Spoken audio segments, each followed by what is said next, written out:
नमस्कार साथियों, स्वागत है आपका आपके YouTube channel target with Prince. मैं हूं आपका दोस्त प्रिंस सिंह। आज हम लोग हिंदी भाषा और उसका विकास के अंतर्गत हिंदी की उपभाषाएं और बोलियों का अध्ययन करेंगे। पिछले वीडियो में हम लोग प्राचीन भारतीय और मध्यकालीन आधुनिक आर्य भाषाओं का अध्ययन कर चुके हैं। इस वीडियो में नेट के सिलेबस के अनुसार इकाई 1 के अंतर्गत हिंदी भाषा और उसका विकास, ठीक है, का अध्ययन करेंगे। इसके अंतर्गत हिंदी की उपभाषाएं और बोलियां, ठीक है, इसका अध्ययन करेंगे। तो हम सब लोग देख लेते हैं कि हिंदी की उपभाषाओं और बोलियों का विकास किससे हुआ है। तो हिंदी की उपभाषाओं का जो विकास अपभ्रंश, हिंदी का विकास किससे हुआ है? अपभ्रंश से, ठीक है। तो सबसे पहले देख लेते हैं शौरसेनी अपभ्रंश। शौरसेनी अपभ्रंश से 3 उपभाषाओं का विकास हुआ है। किसका किसका? राजस्थानी हिंदी, पहाड़ी हिंदी और पश्चिमी हिंदी, ठीक है। शौरसेनी अपभ्रंश से राजस्थानी हिंदी, पहाड़ी हिंदी और पश्चिमी हिंदी। अब इन उपभाषाओं के अंतर्गत अनेक बोलियां आती हैं, जिसमें राजस्थानी हिंदी के अंतर्गत 4 बोलियां आती हैं। कौन कौन से? मारवाड़ी, मेवाती, मालवी, जयपुरी या ढूढ़ाड़ी, ठीक है।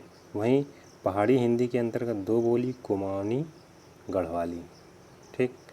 वहीं पश्चिमी हिंदी के अंतर्गत ब्रजभाषा, कन्नौजी, बुंदेली, ठीक है। तो पश्चिमी हिंदी के अंतर्गत ब्रजभाषा, कन्नौजी, बुंदेली, ये जो कि उकार बहुला बोली है। वहीं कौरवी या खड़ी बोली, हरियाणवी, दक्षिणी, जो आकार बहुला है।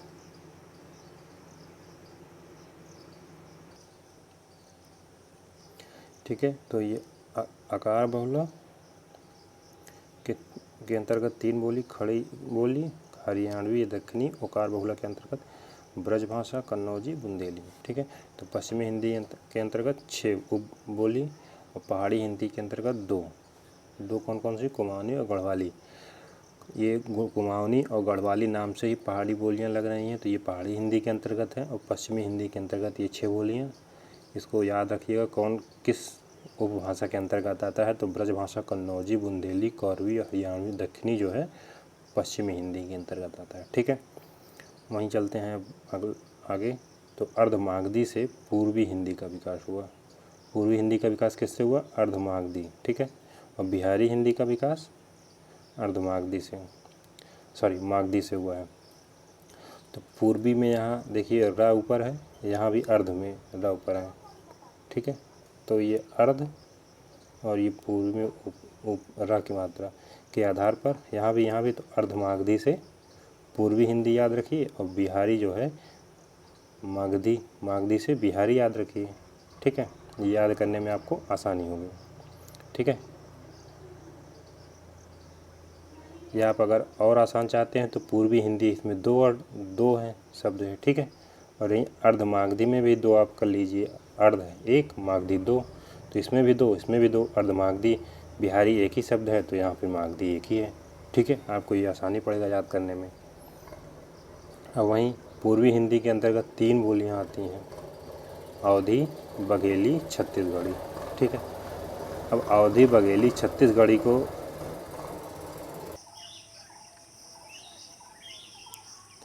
वहीं अगर पूर्वी हिंदी से बोलियों के विकास की चर्चा करते हैं तो अवधी, बघेली, छत्तीसगढ़ी, अगर इसको याद करने का तरीका, ट्रिक जो है, आप आजमाइए। A, B, C। ए से अवधी, बी से बघेली, सी से छत्तीसगढ़ी। तो आप पूर्वी हिंदी के अंतर्गत बोलियों के A, B, C, ठीक है। फिर वहीं मागधी से बिहारी में भोजपुरी, मगही, मैथिली। ये नाम से ही भोजपुरी और मगही, मैथिली बिहार के लगते हैं, तो ये याद करने में आसानी है। बिहारी से भोजपुरी, मगही, मैथिली, ठीक है। हम चलते हैं आगे।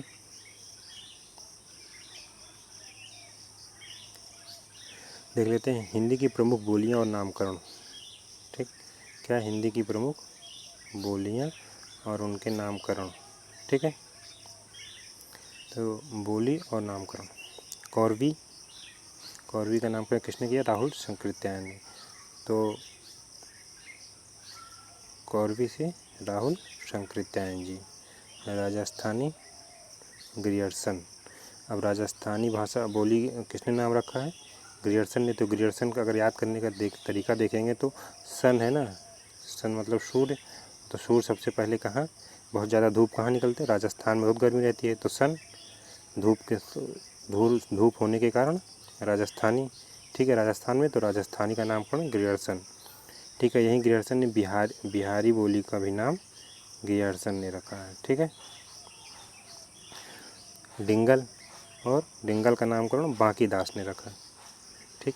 अब डिंगल में क्या होता है? वीर गाथा रहता है, तो बांकीदास ये नामकरण किए हैं। तो बांकीदास में कहते हैं ना कि बहुत बक रहे हैं, बहुत बढ़ा चढ़ा के, तो बाकी से डिंगल में क्या होता है? वीर गाथा, ठीक है। वहीं ब्रजबुली के नामकरण ईश्वरचंद गुप्त हैं, ठीक है।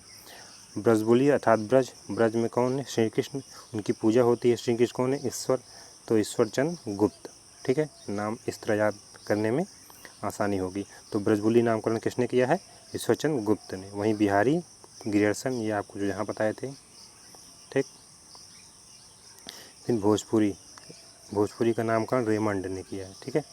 भोजपुरी, तो रेमंड आप देखते होंगे सिटी में बस चलती है, शहरों में सिटी बस चलती है रेमंड की, तो उसमें भोजपुरी गाना बहुत लगा होता है। तो उसी आधार पे यहाँ याद कर लीजिए रेमंड भोजपुरी, ठीक है।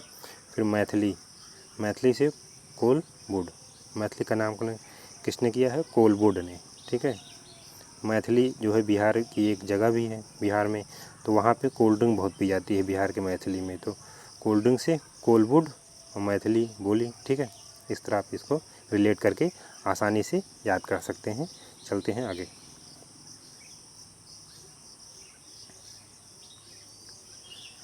देखते हैं राजस्थानी हिंदी भाषा, ठीक है। क्या? राजस्थानी हिंदी उपभाषा। जब हम राजस्थानी हिंदी उपभाषा की बात करते हैं तो राजस्थानी हिंदी उपभाषा राजस्थान, मालवा जनपद और सिंध के कुछ क्षेत्रों तक फैली है, ठीक है। कहाँ? राजस्थान, ठीक है। फिर वहीं लगभग जो है राजस्थानी हिंदी उपभाषा 4 करोड़ लोग बोलते हैं। कितने? 4 करोड़, ठीक है। और राजस्थानी हिंदी भाषा टा वर्ग बहुला उपभाषा है। यहाँ के बोलियों में टा का प्रयोग अधिक होता है, ठीक है। वहीं पुल्लिंग एक वचन शब्द प्रायः उकारांत होते हैं। क्या होते हैं? पुल्लिंग एक वचन उकारांत, जैसे हुक्को, तारो, उकारांत मतलब ओ की मात्रा, का पे ओ की मात्रा, रा पे ओ की मात्रा, हुक्को और तारो क्या हो गया? उकारांत, ठीक है, पुल्लिंग एक वचन में। तो चलते हैं आगे।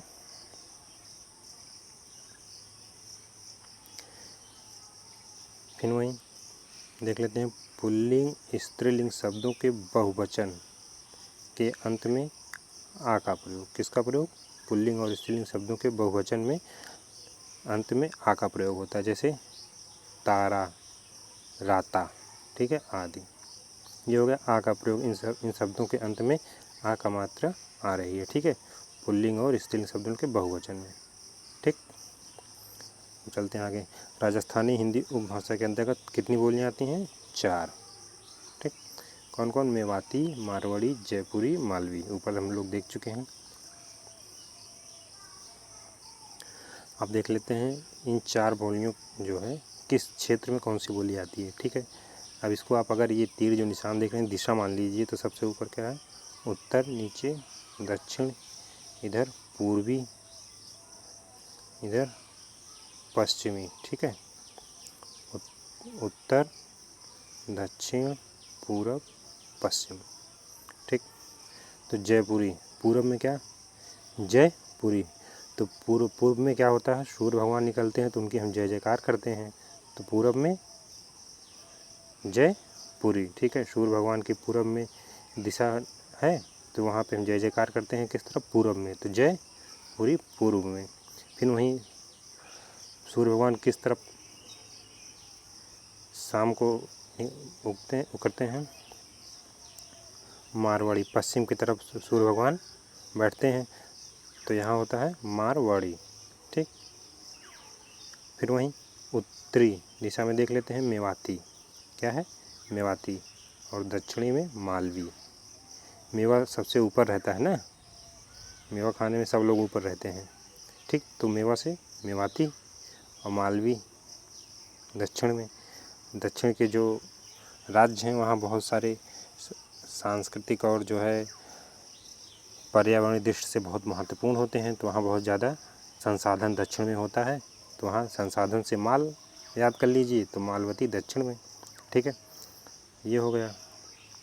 फिर वहीं जयपुरी बोली के अंतर्गत ड़ा का ना हो जाता है, मड़ों का मनो हो जाता है, ठीक है। वहीं मेवाती उपबोली, मेवाती बोली की एक उपबोली है, कौन सी? अहिरवाटी, ठीक। और ये दिल्ली, गुड़गांव, करनाल के पश्चिमी क्षेत्रों में बोली जाती है मेवाती, ठीक है, ये अहिरवाटी, ठीक। वहीं मारवाड़ी देख लेते हैं, मारवाड़ी को डिंगल भी कहा जाता है, ठीक है।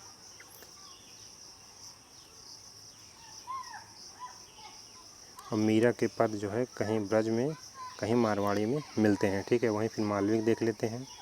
मालवी शुरू के अक्षर में स्वर का दीर्घीकरण होता है मालवी भाषा में, जैसे कपड़ा का कापड़ा, लकड़ी का लाकड़ी, ठीक है। यहाँ शुरू के अक्षर में देखिए आ का मात्रा दीर्घीकरण हो जा रहा है, ठीक है। ला की जगह ला हो जा रहा है, का की जगह का हो जा रहा है, ठीक। कपड़ा का कापड़ी, ला का लकड़ी की लाकड़ी, ठीक। अब चलते हैं आगे। अब आता है बिहारी हिंदी उपभाषा, ठीक है। इसकी बोलियाँ कौन कौन सी हैं? भोजपुरी, मगही, मैथिली, ठीक। 3 बोलियाँ कौन कौन सी? भोजपुरी, मगही, मैथिली। तब हम लोग भोजपुरी का परिचय देखते हैं। बिहारी उपभाषा की सबसे अधिक बोली जाने वाली बोली भोजपुरी है, ठीक है। बिहारी हिंदी उपभाषा के अंतर्गत सबसे अधिक बोली जाने वाली कौन सी बोली है? भोजपुरी, ठीक है। फिर वहीं लोक प्रचलन की दृष्टि से हिंदी की सबसे बड़ी बोली है, ठीक है। लोक प्रचलन की दृष्टि हिंदी की सबसे बड़ी बोली है, ठीक।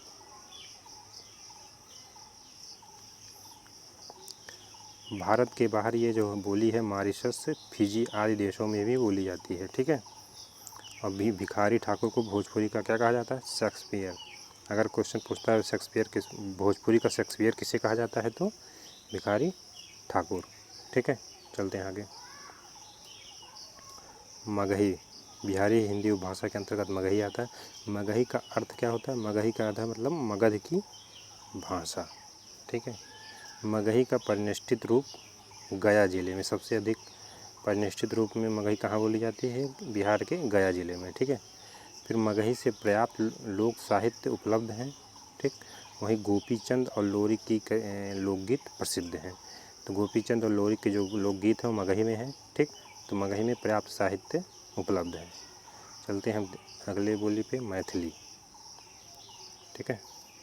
साहित्यिक दृष्टि से मैथिली बिहारी हिंदी की सबसे संपन्न बोली है। किस दृष्टि से मैथिली सबसे संपन्न है? साहित्यिक दृष्टि से, ठीक है। किससे? साहित्यिक दृष्टि से। और मैथिली में छ और ला का प्रयोग अत्यधिक होता है। किसका? छ और ला का प्रयोग, ठीक। वहीं संविधान की 8वीं अनुसूची में भी उपलब्ध है मैथिली, ठीक।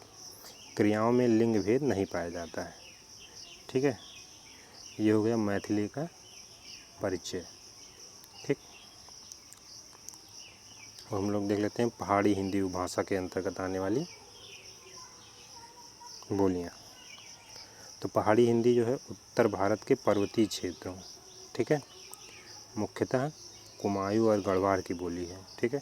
पहाड़ी हिंदी उत्तर भारत के पर्वतीय क्षेत्र में मुख्यतः कुमाऊं और गढ़वाल की बोली है, ठीक है। इनकी बोलियां प्रायः ओकारांत, क्या है? ओकारांत, जैसे घोड़ो कालो, ठीक, जैसे घोड़ो कालो। पहाड़ी हिंदी के अंतर्गत 2 बोलियां कुमाऊनी और गढ़वाली आती है, ठीक है। कुमाऊनी और गढ़वाली का याद करने का ये नाम से ही पता चल रहा है कि ये पहाड़ी क्षेत्र के हैं, तो पहाड़ी हिंदी के अंतर्गत, ठीक है। अब कुमाऊनी का परिचय देखते हैं।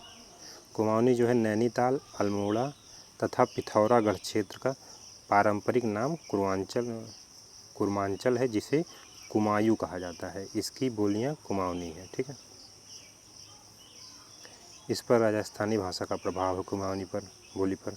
वहीं पुल्लिंग एक वचन में ओ का बहुवचन रूप कुमाऊनी में ना का होता है, ठीक है। जैसे घोड़ों को घोड़न, तो यहाँ ओ का प्रयोग न में हो जा रहा है, ठीक है, घोड़ों का घोड़न। वहीं गढ़वाली के परिचय देखते हैं। केदारखंड क्षेत्र में बोली जाती है, कहाँ? केदारखंड क्षेत्र गढ़वाली। इस पर पंजाबी और राजस्थानी भाषा का प्रभाव दिखाई पड़ता है। गढ़वाली बोली पर पंजाबी और राजस्थानी का प्रभाव दिखाई पड़ता है, ठीक है। वहीं स्वरों का अनुनासिकरण की प्रवृत्ति इसमें बहुतायत दिखाई पड़ती है जी, ठीक है। इसका स्वरों का अनुनासिकीकरण, ठीक, जैसे छाया का, ये देखिए छाया हो गया, ठीक, दैत का दैंत हो गया, पैसा का पैंसा हो गया। यहाँ ये देखिए बिंदी ना हो आ जा रहा है, इसका अनुनासिकरण हो रहा है, ठीक है। ये गढ़वाली की विशेषता है। अब वहीं पूर्वी हिंदी उपभाषा के परिचय देखते हैं। पूर्वी हिंदी उपभाषा के परिचय में पूर्वी हिंदी का क्षेत्र जो है उत्तर प्रदेश, मध्य प्रदेश और छत्तीसगढ़ तक फैला है। कहाँ कहाँ? यूपी, एमपी और छत्तीसगढ़, ठीक है। प्राचीन समय में जिस क्षेत्र को उत्तरी कौशल तथा दक्षिणी कौशल कहा जाता है वही पूर्वी हिंदी का क्षेत्र है, ठीक है। इसकी सीमाओं का निर्धारण करते समय कानपुर से मिर्ज़ापुर और लखीमपुर से बस्तर तक किया जाता है, ठीक है। इनकी सीमाओं का पूर्वी हिंदी भाषा की सीमाओं का कानपुर से मिर्ज़ापुर और लखीमपुर से बस्तर, ठीक है। वहीं पूर्वी हिंदी के अंतर्गत 3 बोलियाँ कौन कौन सी आप लोग को बताए थे ऊपर, A B C, ठीक है। ए से अवधी, बी से बघेली, सी से छत्तीसगढ़ी, ठीक है। वहीं पश्चिमी हिंदी में भी आता है बुंदेली, तो बी वहाँ भी हो जाएगा लेकिन वहाँ बू है, बुंदेली, यहाँ बा है, बा से बी, ठीक है। इस तरह आप अंतर कर सकते हैं। अब हम लोग अवधि का परिचय देखते हैं। अवधि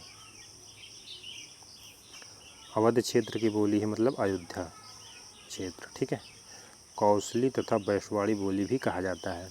अवधि को कौशली और बैसवाड़ी बोली भी कहा जाता है, ठीक है।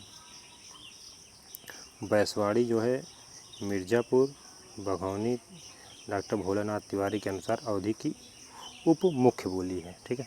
तो भोलानाथ तिवारी के अनुसार अवधि की उप बोलियाँ कौन कौन सी हैं? बैसवाड़ी, मिर्ज़ापुरी और भगौनी, ठीक है। वहीं फिजी, गुयाना, त्रिनाद, मॉरिशस, दुबई आदि देशों में कुछ लोग अवधि में बातचीत करते हैं। कौन कौन से देश? फिजी, गुयाना, त्रिनाद, मॉरिशस और दुबई, ठीक है। अवधि का विकास 3 चरणों में या कालों में विभाजित किया जा सकता है। किसमें किसमें? प्रारंभ से 1400 ईस्वी तक, ठीक है, आदिकाल, ठीक, पहला ये हो गया। दूसरा 1400 ईस्वी से 1700 ईस्वी तक मध्यकाल, ठीक, और 1700 से आज तक आधुनिक काल, ठीक है। 3 भागों में, किसमें? आदिकाल, मध्यकाल, आधुनिक काल, ठीक है।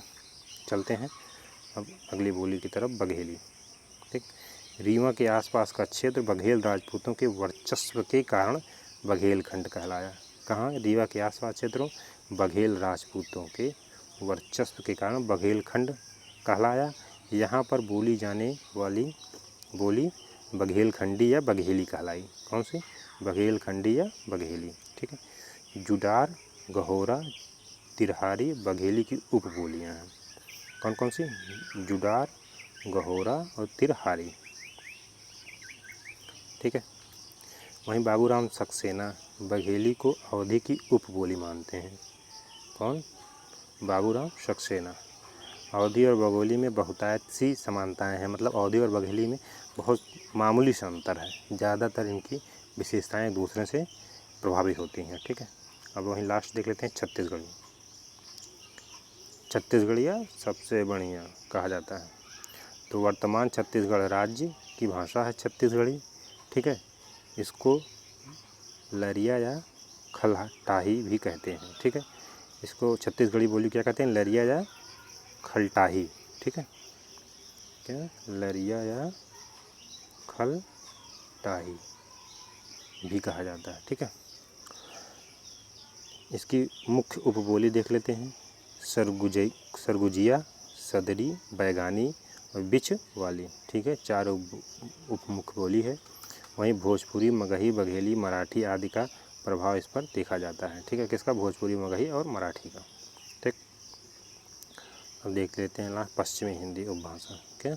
पश्चिमी हिंदी उपभाषा। ठीक, हिंदी भाषा का सबसे बड़ा उपवर्ग है। किसका? हिंदी भाषा का सबसे बड़ा उपवर्ग है। इसका क्षेत्र जो है अम्बाला से कानपुर तक, देहरादून से महाराष्ट्र तक। ठीक है, इसका क्षेत्र अम्बाला से कानपुर, देहरादून से महाराष्ट्र तक। ठीक, अब इसकी पश्चिमी हिंदी उपबोली के बोलियों का देखते हैं। तो सबसे पहले ब्रजभाषा। क्या आता है? ब्रजभाषा। ठीक, ब्रजभाषा का अर्थ क्या होता है? पशुओं या गायों का समूह या चारागाह। ठीक है, ब्रजभाषा का अर्थ जो है पशुओं या गायों का समूह या चारागाह। ठीक है, पशुपालन की अधिकता के कारण यह क्षेत्र ब्रज कहलाया। क्या कहलाया? ब्रज। और इसकी बोली ब्रजभाषा। ठीक है, इस बोली की शुरुआत आदिकाल साहित्य में पिंगल और मध्यकाल में भाखा के नाम से मिलती है। ठीक है, इस बोली की शुरुआत आदिकाल के साहित्यों में पिंगल के रूप में मिला है, वहीं मध्यकाल में भाखा। ठीक, फिर ब्रजबुली शब्द का सर्वप्रथम प्रयोग बंगाली कवि ईश्वरचंद गुप्त ने किया है। तो ब्रजबुली शब्द का सर्वप्रथम प्रयोग किसने किया है? ईश्वरचंद गुप्त ने। ये क्वेश्चन पूछते हैं कहीं। ठीक, वहीं अगर हम विकास देखते हैं ब्रजभाषा की, तो ब्रजभाषा का विकास जो है आदिकाल, मध्यकाल और आधुनिक काल में अवधि की तरह ये भी 3 चरणों में विभाजित है। ठीक है, हम देख लेते हैं खड़ी बोली। पश्चिमी हिंदी उपवर्ग के अंतर्गत खड़ी बोली का दूसरा नाम कौरवी है, जिसका नामकरण राहुल संकृत्यायन ने किया है। ठीक है, किसने किया है खड़ी बोली का दूसरा नाम कौरवी? राहुल संकृत्यायन जी ने। ठीक है, विद्वानों के अनुसार खड़ी बोली का अर्थ, ठीक है, विद्वान और खड़ी बोली का अर्थ देख लेते हैं। तो खड़ी बोली का सुनीत कुमार चटर्जी जी ने क्या कहा है? सीधी बोली। ठीक, कामता प्रसाद गुरु ने क्या कहा है? कर्कश। और गिलक्राइस्ट ने क्या कहा है? गंवारू। किशोरीदास वाजपेयी खड़ी पाई से संबंधित। ठीक है, ये खड़ी बोली का अर्थ है। तो सीधी किसने कहा है खड़ी बोली को? सुनीत कुमार चटर्जी जी ने, याद रखिएगा। वहीं कर्कश किसने कहा है? कामता प्रसाद गुरु। ठीक है, अगर इसको कर्कश किसने कहा याद करने का तरीका, गुरु जी सबको हमेशा डांटते रहते हैं, बहुत कर्कश हैं। तो ठीक, कामता प्रसाद गुरु कर्कश। वहीं गिल क्राइस्ट गंवारू। ये गिल क्राइस्ट नाम से अंग्रेज लग रहे हैं भी ये, तो अंग्रेज जो है सबको गंवारू ही समझते हैं, तो इससे याद करने में आसानी होगी। ठीक है, वहीं किशोरीदास वाजपेयी खड़ी पाई से संबंधित है। ठीक है, चलते हैं अगले बोली की तरफ। बुंदेली। बुंदेली बुंदेलखंड की बोली है। ठीक, कहाँ की बोली? बुंदेली बुंदेलखंड की। पश्चिमी हिंदी की सबसे व्यापक बोली बुंदेली जो है सबसे व्यापक बोली है पश्चिमी हिंदी के अंतर्गत भूभाग की दृष्टि से, मतलब क्षेत्र की दृष्टि से। ठीक है, वहीं आल्हा एक सुप्रसिद्ध लोक कथा है। आल्हा क्या है? सुप्रसिद्ध लोक कथा है, जिसे बुंदेली की उपबोली बनाफरी में लिखा गया है। तो बनाफरी उपबोली किस बोली की है? बुंदेली की। ठीक है, इसके उच्चारण में अल्प प्राणीकरण पाया जाता है। क्या पाया जाता है? अल्प प्राणीकरण। ठीक, जैसे आधा का आधा, दूध का दूध। ठीक है, यहाँ ध जो है महाप्राण ध्वनि है, द जो है अल्प प्राण है, तो ध का द हो जा रहा है, तो ये अल्प प्राणीकरण है। ठीक है, अब वहीं चलते हैं कन्नौजी। ठीक, कन्नौजी संस्कृत के कान्य कुब्ज शब्द से विकसित है। किससे? कान्य कुब्ज। ठीक है, कुछ विद्वान ब्रजभाषा का ही रूप मानते हैं। ठीक, कन्नौजी बोली को अनुनासिकीकरण पाया जाता है, जैसे बात का बात होगा यहाँ पे, ये ऊपर अनुनाश है। ठीक है,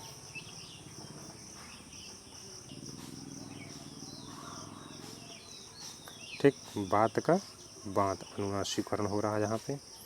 वहीं हा का लोप पाया जाता है। ठीक है, जैसे जाहि का ताहि हो गया है, करहूँ का करहूँ। अब जाहि हा पे ई की मात्रा है तो हा का लोप होने पर सिर्फ ई आ जा रहा है, तो जाहि का जाई। ठीक है, करहूँ का करऊ, हा का यहाँ भी लोप हो जा रहा है, ऊ आ जा रहा है। ठीक है, करऊँ। अब देखते हैं आगे, हरियाणवी। ठीक है, हरियाणवी पश्चिमी हिंदी उपबोली के अंतर्गत आता है। वहीं हरियाणवी देख लेते हैं। ठीक है, हरियाणवी मूलतः संबंध हरियाणा राज्य से है। ठीक है, ग्रियर्सन ने इसे बांगरू क्या कहा है ग्रियर्सन ने? बांगरू। ठीक है, हरियाणवी बोली को। वहीं धीरेन्द्र वर्मा के अनुसार स्वतंत्र बोली न होकर खड़ी बोली का ही एक रूप मानते हैं। हरियाणवी बोली को स्वतंत्र रूप न मानकर खड़ी बोली का ही रूप मानते हैं। कौन? धीरेन्द्र वर्मा जी। ठीक है, वहीं हरियाणवी को जाटू भी कहा जाता है। क्या कहा जाता है? जाटू। हरियाणी जो है लोक साहित्य पर्याप्त मात्रा में उपलब्ध है। ठीक है, चलते हैं पश्चिमी हिंदी के अंतर्गत लास्ट दक्षिणी बोली। ठीक है, दक्षिणी बोली का अन्य नाम क्या है? दक्कनी, देहलवी, हिंदवी और गुजरी। ठीक है, इसके अन्य नाम हो गए कौन कौन से? दक्कनी, देहलवी, हिंदवी, गुजरी। हैदराबाद में दक्षिणी हिंदी का एक विशिष्ट रूप प्रचलित है जिसे हैदराबादी हिंदी कहा जाता है। ठीक है, किसका रूप? हैदराबाद में दक्षिणी हिंदी का एक विशिष्ट रूप प्रचलित है जिसे हैदराबादी हिंदी कहा जाता है। ठीक है, दक्षिणी हिंदी के प्रमुख स्थान कौन कौन से? आंध्र प्रदेश, कर्नाटक व मद्रास। ठीक है, और इसकी उपबोली अगर दक्षिणी की बोली की देखें, कुलबर्गी, बीदरी, बीजापुरी, 3 उपबोली है। ठीक है, तो आज इतना ही। मिलते हैं नेक्स्ट वीडियो में। वीडियो अच्छा लगा हो तो लाइक से और सब्सक्राइब करना न भूलें। धन्यवाद।